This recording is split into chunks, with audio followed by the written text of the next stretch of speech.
Hey guys, this is What If Superman Was in the Boys Part 2. Now, people have been asking, people have been asking, or at least one dude, I don't remember. Yeah, I think 2 people asked, please, make Part 2. And I'm here, guys. I'm here, making Part 2. Now, I'm sorry I haven't posted. I haven't posted in like 5 days. And I'm trying to get on top of my channel. It's just family stuff and all other stuff. It's stuff I complicated. But I'm going to be jumping headfirst into my YouTube a lot more. And also, I'm gonna be hitting you with the I'm gonna be hitting you guys with the stop motion a couple days after New Year's. Now, let's dive right into this fanfic. Now, last time I left off, we talked about Clark, how Clark should be helping the boys expose Vought and their inner workings, and basically everything's going on about Vought and all the bad things that will happen, and more things will be shed to light in the story, making a lot of these soups a lot more exposed or vulnerable. Now, Clark, over the series, because this is going to be a 5-part series, Clark is going to expose majority of the boys or 7 members, and also is going to go in a toe-to-toe fight with Homelander. This series might end in season 1 because, let's be real, if Superman was in the boys universe, it is going down really fast. But let's just start off with our story of episode 3, sorry. Now, last time we were told that, well, the boys, or pretty much the 7 or Vought, knows about Translucent's death. And they found out about this in episode, or last part. Now we switch to, well, Starlight and Clark. As Clark's escorting Starlight to pretty much the Vought, a room with a supervisor. As, well, we get hit with the secretary. As they all try to, well, talk about the whole situation and try to have Starlight be branded or basically get her name out there more. As they, well, talk to her. Or that's at least what Starlight's thinking about. But Starlight gets hit with, well, basically what's going on. The video of her attacking that guy that was trying to, well, grab her from last episode that we didn't really talk about because she got almost assaulted by this dude, and she basically blew that man to Kingdom Come. Now, what would happen is Clark would have heard about this, as he would have been shocked about this. He didn't even watch the video yet, as he would have been told by somebody in the room to look at this video as he watched the video. As Clark isn't really that surprised, because let's be real, someone try to hit on you or grab you when you have superpowers, you would use them against them. Let's be real. But Clark just watched from afar, not really saying anything. Him trying to keep his mouth shut, since he is only a reporter here, or a Vought member, not a boys 7 member or anything of the sort. Now, what happened is, well, he would have gotten a call to get out of the situation, talking about Queen Maeve, as he would have left the room, as Starlight would have said bye Clark, as she would have, well, put her attention back onto the situation, as they would have told her everything, and in canon that happened. The story and the argument, or basically conversation, going exactly the same. Now what happens, Clark would be going down the stairs, down the halls, and eventually coming to Queen Maeve's room. As Clark would have looked around, as Queen Maeve would have looked at Clark, saying, "You're here." As she would have asked Clark a question, "Are you a suit?" As Clark would be confused, saying, I don't know what you mean. I'm not a suit. I'm from Kansas. I'm from Smallville. I just moved to the big city. And why would somebody from Kansas be given powers, be able to be a suit? Because at this point, Clark didn't know about, what Compound V, but he didn't really, know more about it, because it's not really a big public thing yet. Now, Clark is told by Queen Maeve that you can tell me. I won't, rat you out or anything. As Clark tries to listen to her heartbeat, to try to figure out if she's lying or not, as he tries to focus and hone deeper into her heartbeat, eventually being interrupted when someone walks and barges through the door, saying that they need to talk to Queen Maeve for a second, as some sort of producer or basically person trying to pitch her a role for a movie. As Clark says, I'll excuse you guys, as he walks out. As Clark is pretty much shooken up because he almost got exposed by, well, Queen Maeve. As Queen Maeve and Clark are gonna have kind of an on and off type of relationship, them kind of flirting and then and there. As Clark's gonna be kind of a love kind of a love interest for Queen Maeve and also a couple other 7 members. We get switched with Starlight. Starlight's kind of happy after the situation because we were told that, well, everybody likes the video. They aren't going against her or anything like that. But basically, we get switched later on in the episode. We get switched with A-Train, as A-Train is about to go up against this newfound speedster, basically Shockwave. As Shockwave is a new speedster running up the ranks to become, well, the replacement for A-Train. Now, pretty much, we get hit with this news on pretty much, well, the news because, well, the boys, they obviously, show you that the superheroes are the biggest, well, the biggest TV and also just overall, just it's everywhere on the news. Freaking lunchboxes everywhere. They're everywhere. As pretty much what would happen is we would get switched with Huey. As Huey would have been in his house, basically trying to search through there, trying to figure out what was going on because he just got, well, he got into this whole thing with the boys, Butcher, Billy, and also Frenchie and all this other stuff. As pretty much Huey goes back home, locks the door, as he's escorted there by Frenchie. As we see him just do his normal thing. As he just goes into his room and takes off the chef jacket he was wearing because, well, his regular clothes got completely soaked in, transparent blood. But what would happen soon after that, we would get switched with Huey taking all his hero stuff off of his posters, posters off of his wall, being disgusted by them because he was hurt. He looked up against heroes. He looked up to heroes. Then his girlfriend got murdered by one. And then he murdered one. And then his life was all around the place. He didn't know what to really think about. He didn't know what to be. As we would get a knock on Huey's door after he would have talked to his father. As it would have been Clark. As Clark would have asked Huey if I could talk to you for a second. As Huey would say sure. As they walk out top of the roof, they walk out somewhere near. As they just start talking to each other. As Clark says, I'm somewhat scared. As Huey says, me too, man. As they both are new to the boys and everything, and Vought, and everything's going down. As they both are in the same type of boat. As Huey in this story is going to be changed a lot from the influence of Clark and his story and his backstory. Like everything about Clark is going to change Huey, and Huey's going to be changed by Clark as well. Basically, they start to talk more and they start to connect more as they become friends, joking around about their family and their pretty much, well, childhood and everything about them. As Huey does move out like an original, or tries to, as pretty much, well, Clark moves on, going back to his penthouse, saying that not much things have been going on in Vought. As Huey says, just try to keep your eye open. Butcher wants you to find out more about Vought. As well, Clark says, well, I'll tell you when I know something. Now, he walks off, telling Huey to stay safe as he goes and catches a cab. As well, Huey walks off as well. As their relationship is getting more stronger, but it's going to have a huge falling out and later on in the series. Now, we will get hit with another part of the episode. As we see, basically, Butcher talking to some guys in jail. As he tries to pretty much talk to them as basically some youngins or some young bloods. But basically, sorry, not Butcher, Mother's Milk. But Butcher does meet Mother's Milk there. Now, basically what would happen is, well, this conversation would go exactly the same. Things would change and Butcher would have told him about everything with a new person, a new soup. But he's not a soup for some reason. Don't know. She's something new, and he can't put his finger on it. As we will get switched with Butcher convincing him otherwise, and convincing him the same way as an original, trying to get him on, well, the boys, the squad to take down the soups, to expose Vought, to take down Homelander. As we get switched to, well, them talking, arguing, and eventually them getting to a breaking point. Or basically talking and eventually the conversation ending where we all know. If you've seen the first episodes, you know what's going on. If you've seen season 1, you know.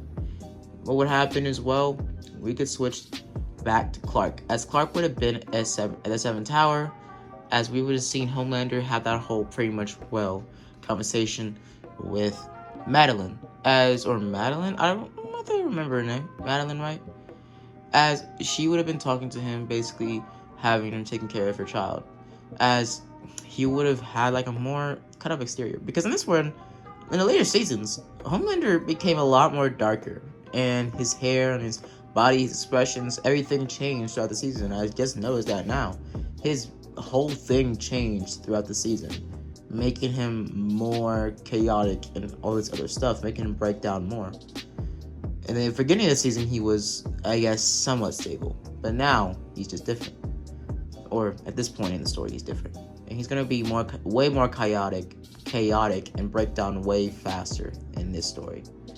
As well, Homelander still talks to Marilyn or Madeline, as he tries to figure out what to really do. As he talks to her, and basically, he does feel somewhat jealous towards the baby. And that's crazy, how you jealous against the baby. Like, that's crazy. But basically, what happened is we get switched back to Mother's Milk and Butcher and their whole story. As their story isn't really complicated, and it doesn't really change much at all from the story of Clark. But it actually does change last minute. But Clark and Huey show up where Mother's Milk and Butcher are. As Butcher does see that Mother's Milk is a call from his wife, as he basically tells her that he's a little bit late, and he's gonna be picking up, pretty much tenderloins for them, blah blah.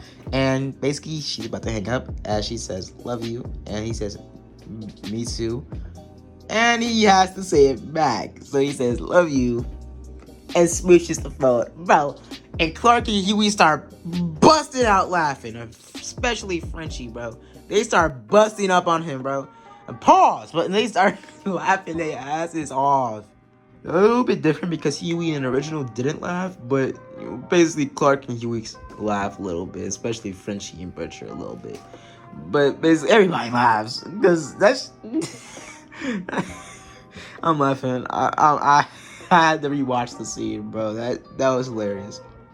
Basically, Butcher tells, or pretty much, introduces him to the new dudes, Clark and Huey. Huey's, a new person, and Clark is the person I was talking about, our ticket to exposing Vought. As pretty much Clark says hi, as Mother's Milk says, "You're a soup?" As Mother's Milk looks at Clark with rage in his eyes, or disgust, as he just says, "How can you trust him?" As Butcher says, "I just can't." As Clark says, "You can trust me." Mother's Milk is hesitant, and also still hesitant. He ain't gonna change his ideals because of the plot of the story. As he tells Clark, "Shut his freaking mouth and don't talk to him. Only speak when you're spoken to." As he walks off from Clark, being disgusted by him. Like he hates his kind. But Clark isn't even a soup, he's not even human. As they are shown to be spying on Popclaw, A-Train's girlfriend. As pretty much the landlord talks to Popclaw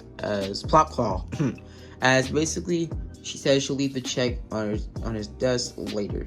As basically she walks up the stairs as she wears some tight sweatpants. Let's be real, if you've seen the scene, you know what I'm talking about. My gosh. But basically he looks at her and he sees the wagon. He sees the luggage in the wagon, but basically, he walks off. As we see Butcher and Huey basically talk about how they're going to do this. As Huey tells them an idea about, technology and like how home service is his thing, and they don't really need to sneak in anything. All he needs is her IP number and all this other stuff. The majority of all the stuff, like smart TVs and phones, have cameras in them, and I could just hack into them. And basically, all I need is 5 minutes in. As Clark says, I can get him in 5 minutes. As well, Butcher says, "I'm coming with you. I'm coming with you." But Mother's Milk says, "Nah, I'll come with him. I don't trust him." As he grabs Huey and pushes him out of the truck, as he stays next to Huey close, basically not trusting Clark with Huey because he doesn't want. Because honestly, he don't want to look over and see Huey freaking dead, laid out by Superman or Clark, because he ain't Superman just yet. As they come in as, all three of them disguised as, pretty much tech providers are basically installing a new type of system, as they say it's a new landlord, and they're pretty much changing everything. As they look and they walk in, all three of them, as she says, "Why is it three of you guys?" As she looks at Clark, giving him kind of a small look. As Clark is gonna be like flirted with a crap ton of times throughout the season, throughout the series. But pretty much, we see that they start doing their thing. As Mother's Milk tells Popclaw before she goes off to let them do their thing, as he says, "I just have to have a confession. We're super big fans. Terminal 3, so good." As Clark is confused, basically is going along with it, saying, "Yeah, it was good." As Mother's Milk tells Clark, or pretty much signals him to shut the heck up, as Clark just zips it. As pretty much Clark doesn't really know that much about computers, only like the basics. He ain't really as smart as Huey towards computers.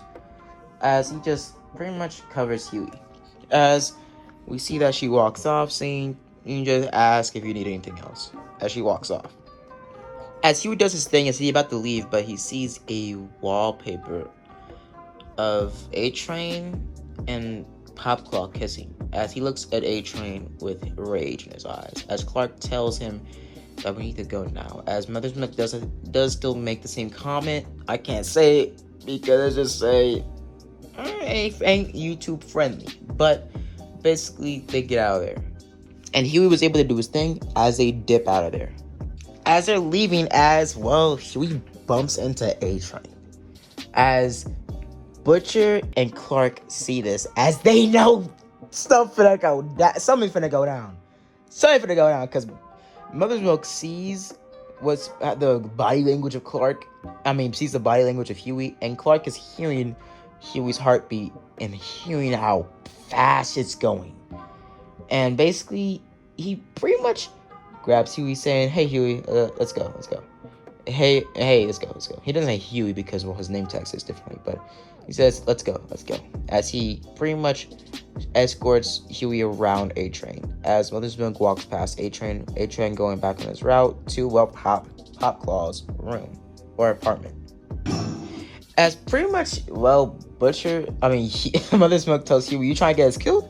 And, pretty much Clark says, I gotta go. I got a call from Vought. I'll be right back. As he basically walks off in another, hallway, and he super speeds across the city all the way to Vought Tower, but he does land into a pillar because, he doesn't really know how to control his powers completely just yet, but he is getting used to it. He is a master at super hearing and someone who has super strength. Now we get switched to, pretty much Queen Maeve fighting some, pretty much sparring buddies. As it's not really fighting because she lays them out in at least a minute, bro. She lays them out. As Clark is rushing there, as he walks in and he sees this happen, as he's very much impressed. As Queen Maeve sees him from afar in the corner of her eye, her smirking at him and winking, as she goes back to pretty much her phone call she got after she beat a booty beat. After she straight up just ran their pockets, bro. She bodied them. But yeah. Now Queen Maeve and Homelander are actually tasked with different things. As Homelander and Queen Maeve walk off, as she is called by from Homelander. As Homelander and Queen Maeve are talking about what to do, because they know, Homelander knows that Translucent's dead, as they haven't really had a funeral for him yet, and they really haven't made it public just yet, as they need to figure out what's really going on, as who's doing this, how is it happening, and why is Translucent dead. As basically she says, I don't know, and you should have picked Deep for this. As she says, Deep isn't strong as you and me, but he is strong. As Queen Maeve brings up something about how the Deep did fight her and he almost won, except that he just wasn't as skilled as her. Now, basically, if you don't know, I did change to the Deep to make Atlanteans actually fictionally real in this world. As Atlanteans are kind of like diplomats, not diplomats, but they're kind of like in arms with America right now. basically them being kind of a secondary, pretty much, country or city or pretty much kingdom, basically aligned with America as as America's protection, and also them being protected by America, even though Atlantis has way more advanced technology and middle and pretty much, let's just say environment and elements or pretty much resources that are better than America. As pretty much this is why Homelander does kind of despise the Deep for this, because the Deep is sort of kind of a foreigner. He isn't really American, but he is white, so Homelander is kind of like appealed with him, because let's be real, Homelander is probably racist. Let's not be real about it. He hates Middle Eastern people. Like, what the fuck, bro? Like, dude, Homelander is just a jerk, man. He's a douche. But as Homelander and Queen Maeve are walking through bullet fire as they're taking down a robbery happening right now, as Homelander asks where's the shooter, as he says he's up on what was it? As the guy in the shoot, or the pretty much gunner, one of the squad captains, kind of stuttering because he's so like a big geek for Homelander. So Homelander tells him to shut it, just tell him where the shooter is. He says on the 34th floor. As Homelander says, you stutter a lot, but it's okay. You're the real hero. As he flies off, basically doing his thing. As from afar, Clark watches this. As Clark watches this, and this is when the story really gets tense, and this is how Clark really starts to go into his whole heroic type of arc. And pretty much Queen Maeve sees this as she basically scoffs and pretty much says, elevators, where are they? As Homelander's waiting and saying, bro, are you serious? It's kind of getting lazy. Like, man, how can they not make you fly? As Queen Maeve just tells him to shut up, and they can go on with doing their whole, heroic thing. As basically Homelander talks about A-Train and Translucent and how everything's going to Kingdom Come because they don't know who killed a freaking 7 member. And Translucent of all people as well. As pretty much he says that we need to figure out who really did it, and we need to stop it right and nip it in the bud. We need to figure out who killed Translucent and how they did it. As Homelander wants to keep this between him and Queen Maeve until they can tell, pretty much Vought and expose everything and basically bring it to light. As he just wants to figure out who killed him so he can bring him to justice. Because in this canon, we would say Homelander was friends with Translucent, but he was acquaintances, and he actually did like Translucent, but not as much as Black Noir. Black Noir. Black Noir is his best friend, his homie, his home slice, his brother. But basically, Queen Maeve does bring up the fact that they need to go to the race and get this off their minds, and basically all this other stuff, as they need to be there for the race to bring in more people to watch it and get more publicity, money, and what Vought needs to keep everything running, the gears, the cogs. As Homelander just says whatever. As they walk in the hallways, as they eventually come across the shooters. As Homelander does bring up the fact that they're just people, they're just humans, they're not even soups, but they snap their fingers and we just do whatever they want. Why? As Queen Maeve brings to the very crucial part that they sign our checks and they pay us. There's nothing we can really do. What are you gonna do when you're poor? As Homelander says, I'm the most powerful man in the world. I can literally bring America to its knees in a matter of 1 hour. As he basically kind of scares Maeve a little bit, and he says, I'm kidding. As, let's be real, he ain't kidding. Let's be real, he ain't kidding. But basically, Homelander and Queen Maeve buzz down the door, doing their whole superhero heroic thing. As pretty much Homelander says, I'll take it from here. As the pretty much shooter gets grabbed by Homelander, or he gets taken down by Queen Maeve, and Homelander grabs him and basically rips this man's freaking heart out, like Mortal Kombat style. Like, the man was already down. I feel like Homelander just likes killing people, and we all know it. Let's be real, Homelander just likes killing people. As Homelander and Queen Maeve still have the whole type of thing, as they kill the dude, Clark sees this. As Clark is enraged, and he looks over the guy as he's sad. The guy should have gone to jail. The guy should have in trial. He killed people, yes, but he was still human. As Clark looks over as he x-rays Queen Maeve and Homelander as they're walking out the building, as he basically super speeds, punching Homelander across the chest as he books it across the building, leaving Homelander only noticing a flash of the wind. Literally, he didn't even see Clark, because Clark was pushing his super speed to the limits, as he didn't even feel Clark. All he felt was a huge, quick pain in his chest, like an internal, like, heartburn or something. As Homelander's kind of confused, but he just shrugs it off.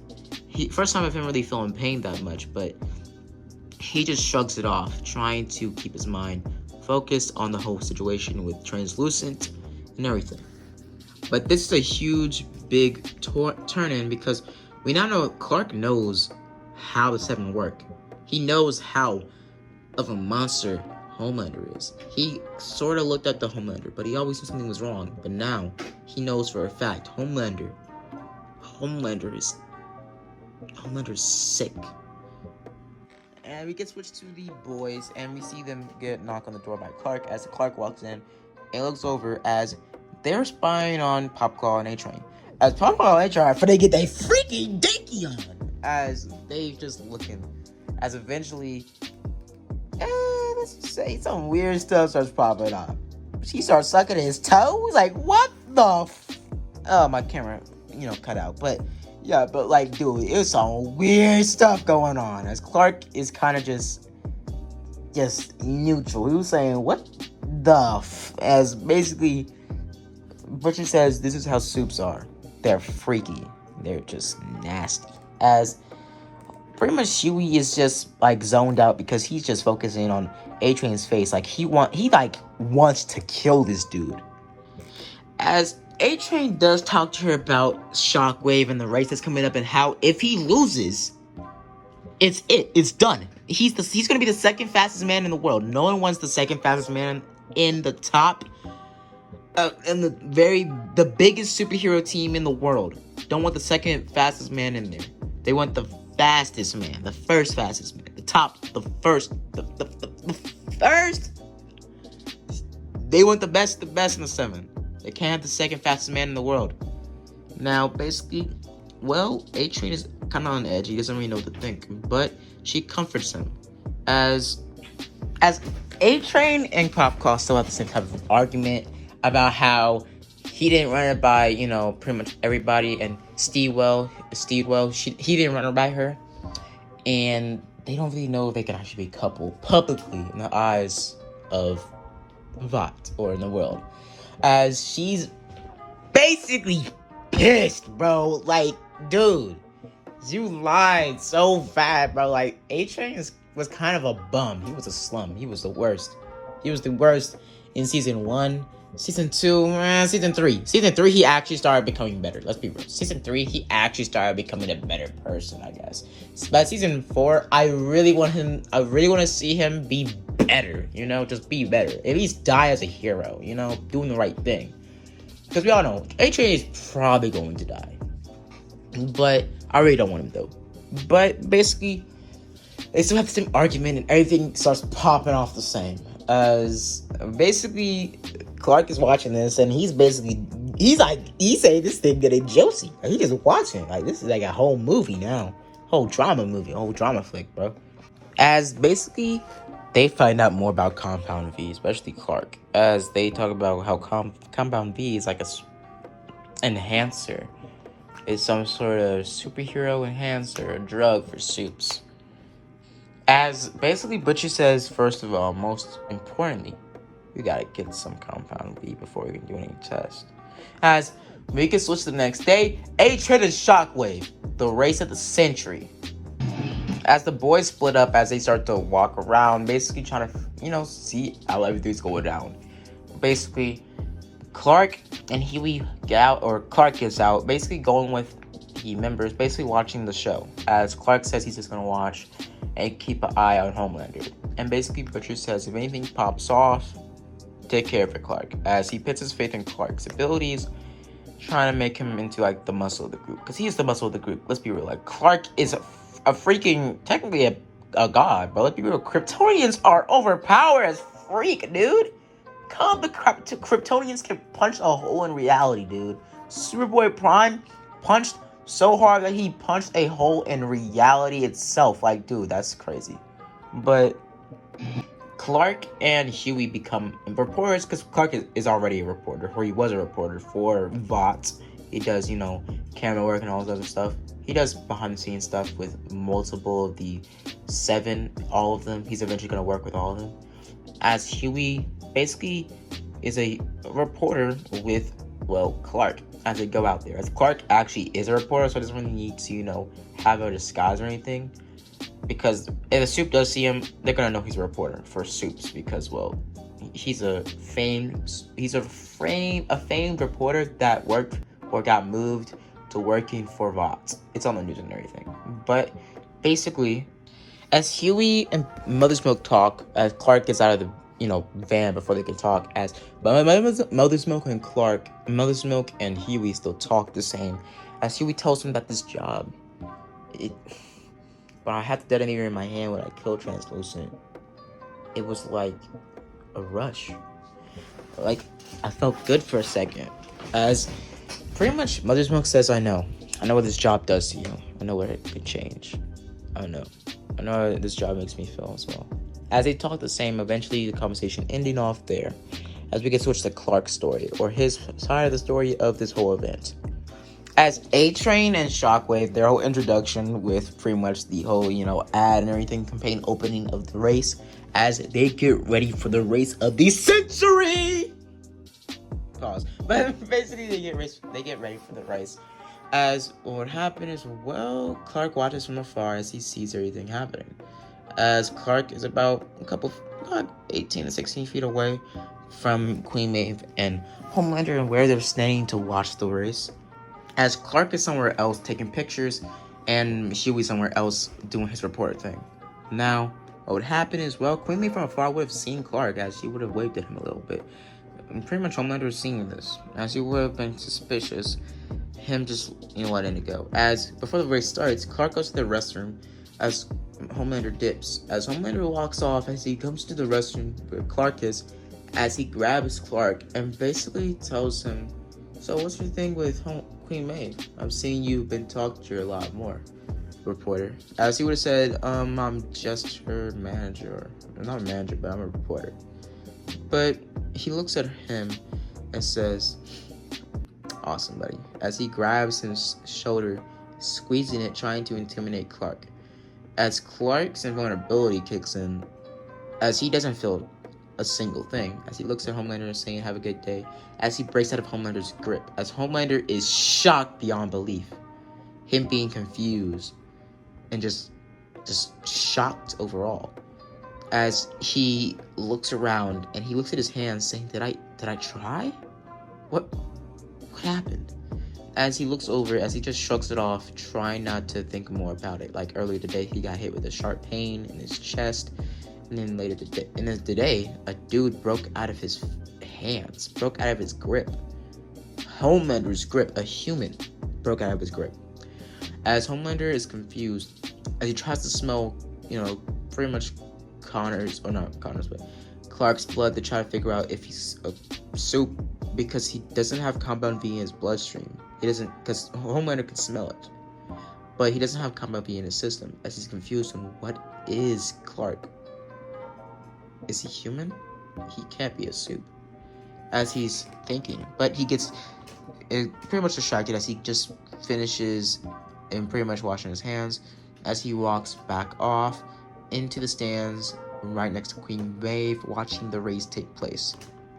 As we are introduced with Starlight and also Black Noir showing up at the race, basically the main introducted Starlight, the new Soup or new introduction to the 7, being escorted by Black Noir.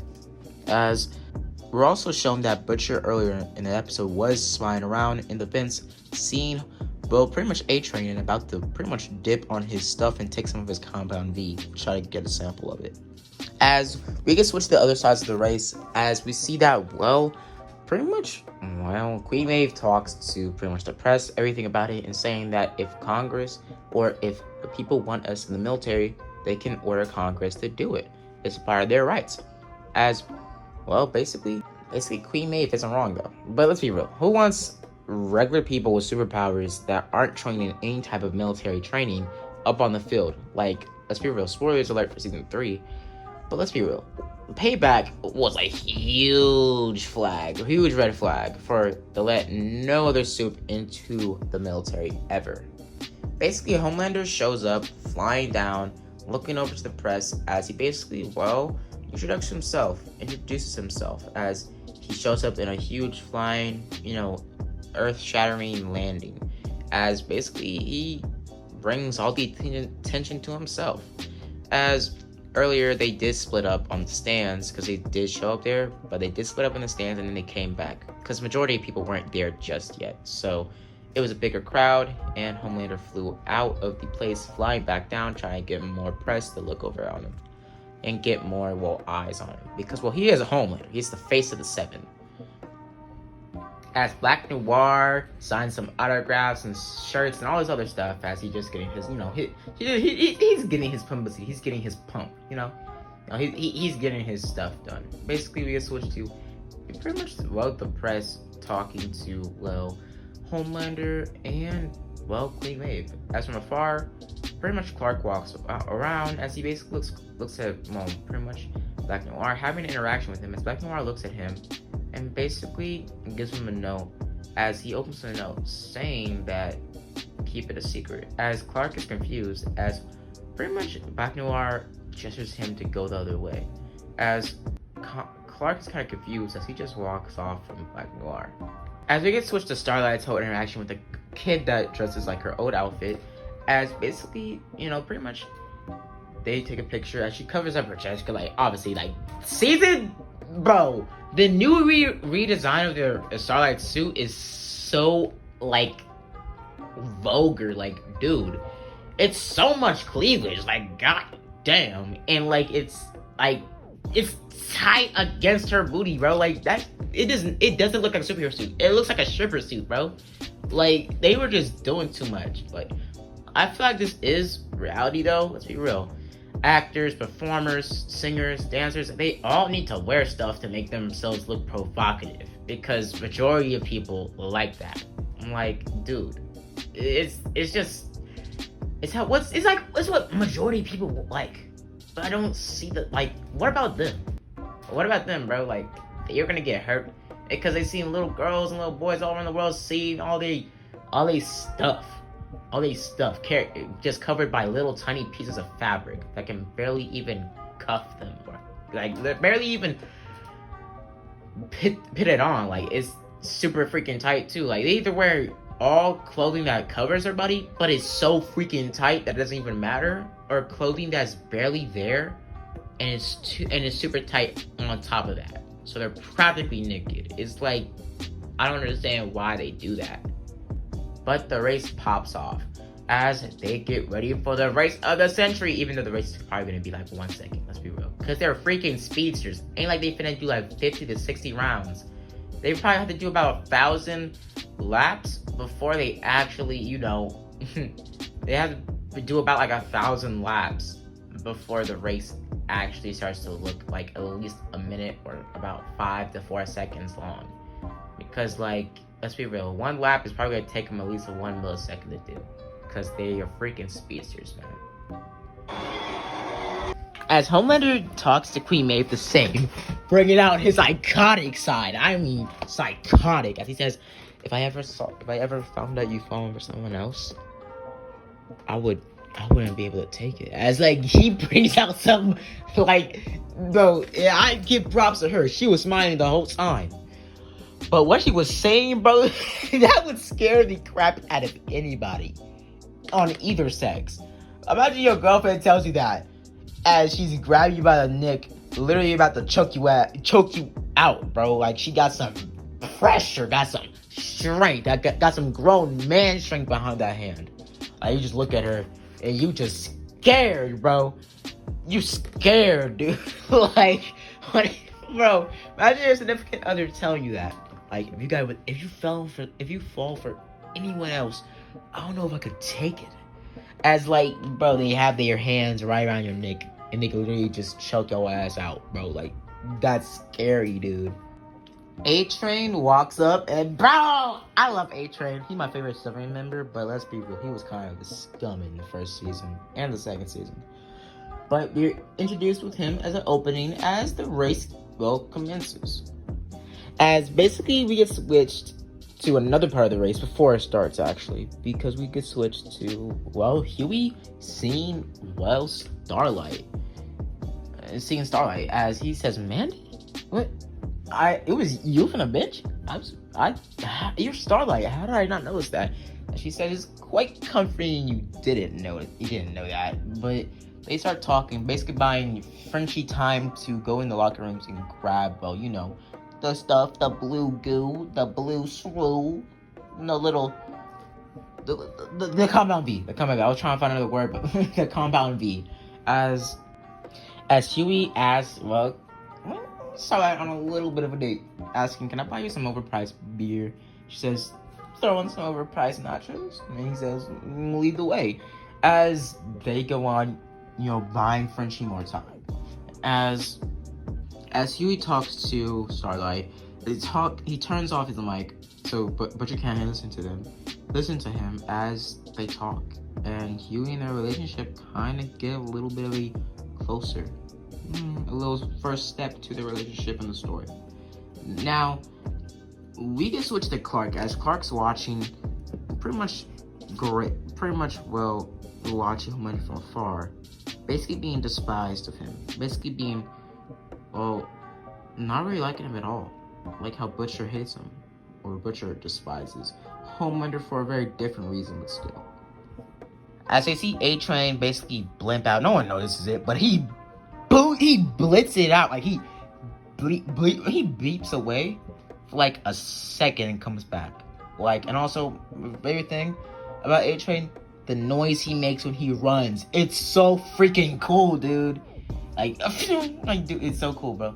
But basically, A-Train gets pumped up, and Mother's Milk tries to figure out where he went to get it, and basically figure out like how he dipped so fast and came back, and like he had to run like off of the